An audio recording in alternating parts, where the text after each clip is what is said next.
কিছুদিন যাবত আমরা দেখতে পাচ্ছি কিছু টোকাই দিয়ে হাসিনা পার্শ্ববর্তী দেশ ভারতে থেকে শামীম ওসমানের মাধ্যমে কিছু টোকাই দিয়ে 200-400 টাকা খরচ করে বিভিন্ন জায়গায় 4-5 জনের ঝটিকা মিছিল করছে।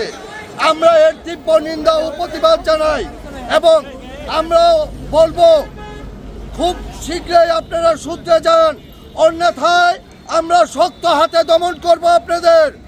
আপনারা জানেন তারেক রহমানের নেতৃত্বে বাংলাদেশ আজ কত সুসংগঠিত। আমরা আমাদের প্রিয় অভিভাবক, আমাদের প্রিয় নেতা আলহাজ মোহাম্মদ দেশউদ্দিন সাহেবের নেতৃত্বে আমরা নারায়ণগঞ্জ জেলা তাঁতি দল তথা ফতুল্লা থানা বিএনপি সুসংগঠিতভাবে আছি। আপনারা যদি এরকম কর্মকাণ্ড চালিয়ে যান, খুব শীঘ্রই আমরা দাঁত ভাঙা জবাব দিব।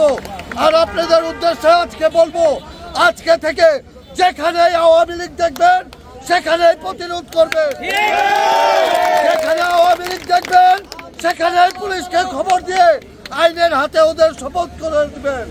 বিগত 17টি বছর ওরা কিভাবে এদেশের মানুষের উপরে জুলুম নির্যাতন করে গিয়েছে।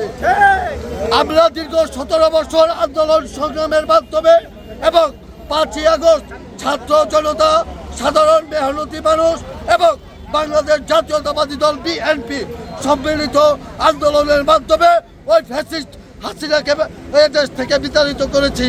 আমরা আগামী দিনে তারেক রহমানের নেতৃত্বে এদেশকে সুন্দর সমৃদ্ধ একটি দেশ গড়ে তুলব।